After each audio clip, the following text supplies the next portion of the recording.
So in this video, I'm going to take you through a fund, and that's, there's just so much information on funds that, it's probably going to be a bit of a long video. I encourage you to play these videos at sort of 1.25 or 1.5 times the normal sort of speed. It will help you get through it, quite quickly, and, if I'm going too slowly for you, you can just speed that up. So there's a couple of ways that we can look at an individual fund. We can either click on the ASISA category. If we know what category the fund is in, we can click on the ASISA category and either scroll through here looking for the fund. This is sorted alphabetically or alphanumeric, so you can just go and look for the fund that you're interested in, or right at the top here you can type in a couple of characters that represent the name.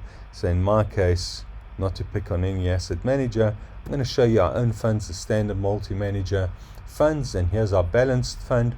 So I just type in M for multi-manager because I know that's part of the name of our funds, MM. I could have typed in standard and got all the standard funds, but I basically get the fund that I'm interested here. So I can just touch on the information icon to go into the fund.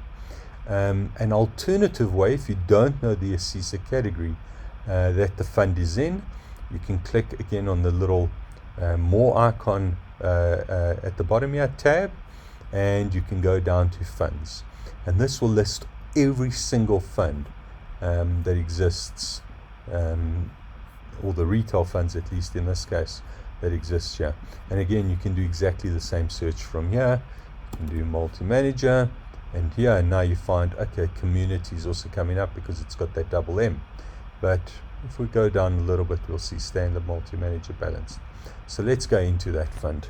Now, none of this is going to be financial advice about a specific fund. I'm not recommending funds here or advertising funds. I'm just picking a fund to be able to show you the information that we've got in there about these funds.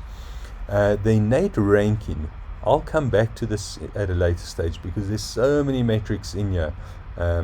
Just to give you a glance at that, we've got 30 metrics: return metrics, risk metrics, and risk adjusted return metrics. And what do these 5 diamonds represent, and what does this rank represent, etc. I'll cover that in a separate video, so ignore that for now.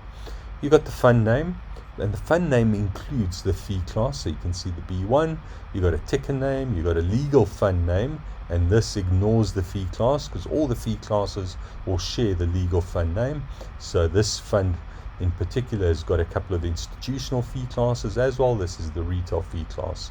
The firm name, standard multi-manager, the Manco sits on standard, and the advisor, standard multi-manager, right? So we're the ones managing these particular funds. We're the Cat 2 that the Manco has subdelegated the fund management to. The assets under management for this fund, 7.57 billion as at the end of January 2023, and you can see a little disclosure icon, so we can go into that and get some more information. And we can also see the net cash flow for the month. So we are positive 57.6 million rand came into the fund for January. So let's just click under assets under management to see what it reveals, and it's just some information showing you every month here what was the size of the fund in that month, at the end of the month, and what was the cash flow for the month. So December was a negative cash flow. Most months, in fact, we had a couple of negative cash flows there, and you can summarize those by grouping quarters together. So now it will give you, in this case we haven't had February and March yet, but January is included in this quarter, December, etc. Biannual, annual, and you can see the massive sort of inflow that we had going back to 4 billion in 2014. Okay, so another way to view that is to click on the cash flow one, and this isn't about size, this is just about the cash flow, so it just shows you the cash flow graphically, and you can do the same thing. You can look at it quarterly, biannually, or annually. There you can see that massive cash flow.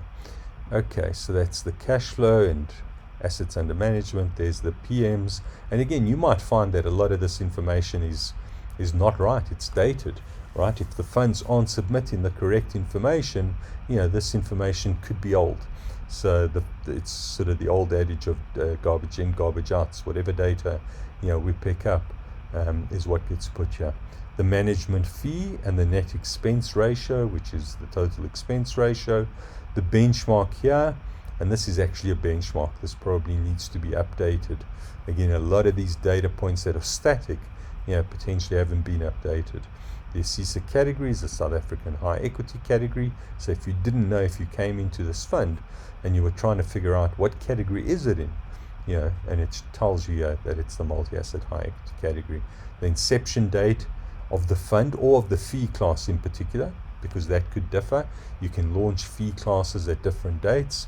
And then I see there's a problem here. It's been 2016 years, so that's a bug that I'll fix. And there's the ISA number, and if you click through to this, it will give you the first page.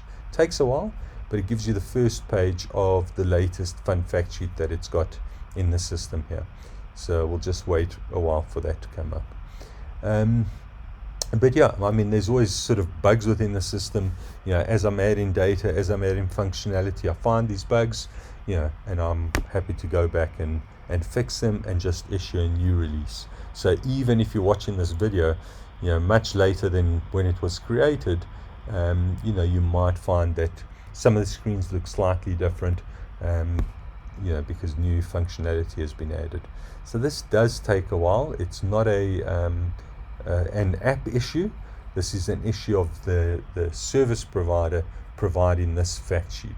That process takes a while, but it's convenient. You don't have to go and search through each asset manager's website, looking for their fund fact sheet. Unfortunately, here it doesn't give you the full fund fact sheet; it just gives you the first page. Whereas if you had to go and look online, you could find the full fact sheet. Okay, next up, let's have a look. In fact, I'll do just to keep the videos fairly short, I'll come back and do a follow-up video, looking at these other elements within the fund, because there's a lot of them.